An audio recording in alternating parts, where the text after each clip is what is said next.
कोई भी सपना साकार करने के लिए सबसे जरूरी है सही कोच का होना। चुनिए एजुकेशन राइज को और करे अपने CBSE board class 10th and 12th का सपना साकार। Download the app now. Hello everyone, most welcome. आज अपन करेंगे क्लास 12 की ज्योग्राफी, जो अपना भूगोल है उसके जो हमने मॉडल पेपर्स बनाए हैं।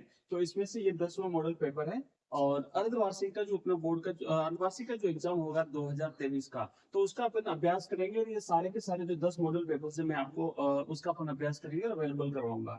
तो देखो, शुरुआत करेंगे जो पैटर्न रहेगा उस पैटर्न के अकॉर्डिंग। सबसे पहले अपन करेंगे ऑब्जेक्टिव टाइप की जो इसकी क्वेश्चन आंसर्स हैं, प्रश्न है, उसका अभ्यास करते हैं।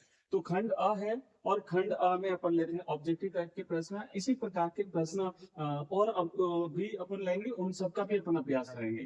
तो ठीक है, तो सबसे पहले जैसे खंड अ है और इसमें बहुविकल्पीय जो प्रश्न है उसका अपन अभ्यास करते हैं। तो पहला देखो प्रश्न है, आंसर भी साथ में आपको यहाँ पे दिए हुए हैं, पीडीएफ में अवेलेबल करवाऊंगा आपको, और आंसर भी साथ में यहाँ पे दिए हुए हैं। मैंने इसके नोट्स भी बनाए, तो मैं नोट्स भी आपको बताऊंगा अभी कैसे आपको नोट्स लेने हैं। तो देखो, पहला प्रश्न ये है कि मानव भूगोल की किस विचारधारा में, आपको याद है ना, मानव भूगोल के भिन्न भिन्न विचारधारा है, उनके भिन्न भिन्न विचारक हैं, तो मार्क्स के सिद्धांत का उपयोग किया गया है।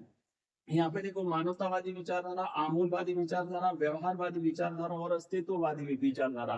तो मार्क्स के सिद्धांत का जो उपयोग किया ना वो है आमूलवादी विचारधारा। तो इस प्रश्न का राइट आंसर रहेगा बच्चों ऑप्शन ब, यहाँ पे लिखा हुआ भी है ऑप्शन ब। ठीक है, तो इस तरीके से आपको बाकी के भी याद रखना। और नोट्स में आपको बताऊंगा, उसमें सारे हमने पॉइंट वाइज नोट्स बनाए हुए हैं, आपको बिल्कुल पसंद आएंगे, मैं आपको आगे बताता हूँ। नेक्स्ट यहाँ पे देखिए दूसरा प्रश्न है। दूसरा हमारा क्वेश्चन है कि स्वेज नहर जो है वो किसे जोड़ती है। ऑप्शन एक है लाल सागर और मृत सागर को, भूमध्य सागर और अकाबा की खाड़ी को, लाल सागर और भूमध्य सागर को, और अटलांटिक सागर और भूमध्य सागर को।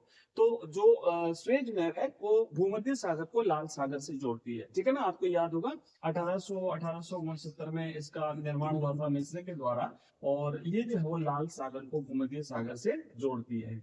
तो राइट आंसर रहेगा इसका ऑप्शन सा, लाल सागर को भूमध्य सागर से जोड़ती है। नेक्स्ट आगे बढ़ते हैं, तीसरा हमारा प्रश्न है, अगला हमारा क्वेश्चन है कि मानव भूगोल में उत्तर आधुनिकतावाद का प्रारंभ किस दशक से माना जाता है। उत्तर आधुनिकतावाद का प्रारंभ 1950 का दशक, 1970 का दशक, 1980 का दशक या 1990 का दशक।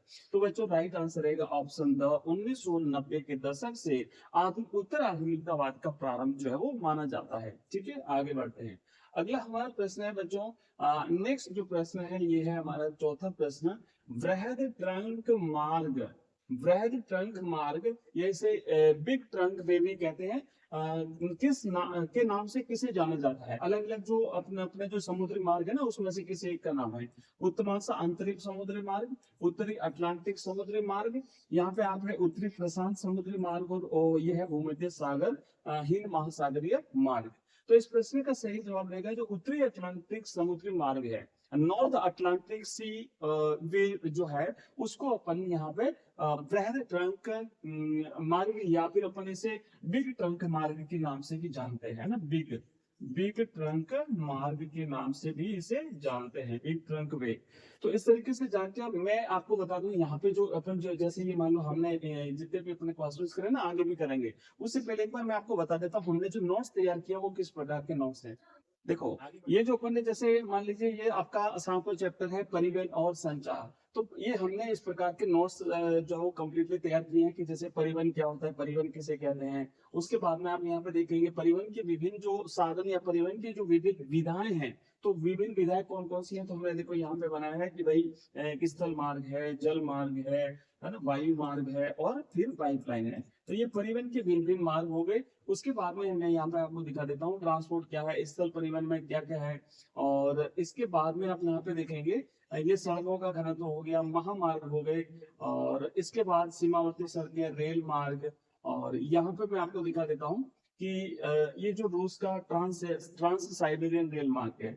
उसके बाद में पार कैनेडियन रेल मार्ग आप यहाँ पे देख सकते हैं। इसके बाद यहाँ पे हमने देखो लिखा है ऑस्ट्रेलियन पार महाद्वीपीय रेल मार्ग, और इसके बाद यहाँ देखेंगे समुद्री मार्गों की जब बात आती है, जैसे समुद्री मार्ग है, तो यहाँ पे आप देखेंगे कि समुद्री जो महत्वपूर्ण समुद्री मार्ग है वो इस प्रकार है। इसमें पहला है नॉर्थ अटलांटिक सी रूट या उत्तरी अटलांटिक समुद्री मार्ग, जो हमने अभी कहा था कि ब्रैड ट्रंक मार्ग के नाम से जाना जाता है। तो यही है नॉर्थ अटलांटिक सी मार्ग, उत्तरी अटलांटिक समुद्री मार्ग। और इसे जो है ना, ये दुनिया का व्यस्ततम व्यापारिक जल मार्ग है और इसे बिग ट्रंक मार्ग या वृहद ट्रंक मार्ग के नाम से भी जाना जाता है। इसी तरीके से जैसे मान लीजिए हमने इसमें से जो क्वेश्चन दिया था अपने स्वेज नहर का लेते हैं, स्वेज नहर, पनामा नहर है ना, मैं आपको थोड़ा सा यहाँ पे दिखा देता हूँ। अगर नहरों की बात करें तो जैसे ये स्वेज नहर है, तो आप देखेंगे कि स्वेज नहर जो है इसका निर्माण 1869 में हुआ था और यह एक मानव निर्मित नहर है, भूमध्य सागर और लाल सागर को जोड़ती है। 160 किलोमीटर, 160 से 180 किलोमीटर के आसपास है और यहाँ पे इसका जो आप देख सकते हैं, ये स्वेज नहर है, ठीक है। ये जो है वो ये स्वेज नहर है। यहाँ पे एक इसका जो है वो पोर्ट साइड, एक किनारा इसका पोर्ट साइड है और ये स्वेज नहर है और यहाँ पे स्वेज की खाड़ी है। तो ये कंप्लीटली क्रॉस जो है बच्चों, ये मैं आपको बता दूं, अगर जैसे ये स्वेज नहर हो गया, उसके बाद में हमने आगे पूरा कंप्लीट ये पनामा नहर की विशेषता है ना। बाकी जो मार्ग है, राइन जल मार्ग हो गया, डेनलिप मार्ग हो गया, वोल्गा जल मार्ग हो गया, उसके बाद में नीचे संचार है ना, परिवहन और संचार जो कि पूरा टॉपिक है अपना। तो आप यहाँ पे देख सकते हैं ये पाइपलाइन हो गया, उसके बाद हम यहाँ पे संचार की बात करते हैं, ये संचार है। तो ये कंप्लीटली नॉर्थ से जो बच्चों प्राप्त करना चाहते हैं तो मैं आपको बता दूं, हमारा ऐप डाउनलोड कर लीजिए आप, एजुकेशन राइज नाम से हमारा ऐप है, एजुकेशन राइज, एजुकेशन राइज। ये इस वीडियो के डिस्क्रिप्शन में इसका लिंक मिलेगा, उस लिंक पे क्लिक करोगे तो आपको वहां पे अलग अलग कोर्सेज मिलेंगे, हिस्ट्री का, हिंदी का, पॉलिटिकल साइंस का, ज्योग्राफी का, इंग्लिश का। उसमें ज्योग्राफी के आप कोर्स पे आप क्लिक करोगे तो वहां पे ज्योग्राफी के सारे जो चैप्टर्स हैं उनके आपको वहां पे एमसीक्यूज टाइप के जो बच्चों क्वेश्चंस हैं, जो अपने एग्जाम्स में आने की पूरी संभावना है, उस टाइप के क्वेश्चंस आपको मिलेंगे। इसी में आपको नोट्स जो है वो पीडीएफ के रूप में मिलेंगे, पीडीएफ के रूप में सारे के सारे जो नोट्स हैं बच्चों, पीडीएफ के रूप में वो आपको नोट्स वहां पे मिल जाएंगे। इसी में आपको इन नोट्स से रिलेटेड जो हमारे वीडियोस हैं वो वीडियोस आपको वहां पे सारे मिल जाएंगे। ऑनलाइन टेस्ट आपको वहां पे मिलेंगे, ऑनलाइन टेस्ट आप दे करके ऑनलाइन टेस्ट जब आप सबमिट करेंगे तो आपने कितने क्वेश्चंस किए हैं, उसमें से कितने राइट हुए, कितने गलत हुए, हाथों हाथ आपको रिजल्ट मिलेगा। और जो क्वेश्चंस आपके गलत हुए उसका राइट आंसर क्या वो भी आपको वहां पे पता चल जाएगा। उसी टेस्ट को आप दोबारा 3 बार, जितनी बार चाहें उतनी बार टेस्ट को दे सकते हैं। तो इस तरीके से आप अपनी एग्जाम्स की प्रिपरेशन को हाई लेवल तक ले जा सकते हैं। तो क्वेश्चन आंसर सारी चीजें आपको बच्चों यहाँ पे मिलेंगी। तो ये जो नोट्स है वो आपको हमारे ऐप में सब कुछ मिल जाएंगे, ठीक है। चलिए आगे बढ़ते हैं और फिर से अपन जाते हैं उस पेपर पे, जो हमारा हाफ ईयरली का पेपर है, कंप्लीटली हम तैयारी करेंगे। तो फिर से एक बार देखते हैं पेपर को और कंटिन्यू करते हैं हमारे नेक्स्ट क्वेश्चंस को। तो फिर से आगे बढ़ते हैं और देखो अगला हमारा क्वेश्चन है कि मानव विकास का सबसे पुराना उपागम क्या है। और यहाँ पे ऑप्शन है आय उपागम, कल्याण उपागम, क्षमता उपागम या आधारभूत आवश्यकता उपागम। तो बच्चों आय उपागम जो है ये मानव विकास का सबसे पुराना उपागम माना जाता है। नेक्स्ट आगे बढ़ते हैं अगले क्वेश्चन की तरफ।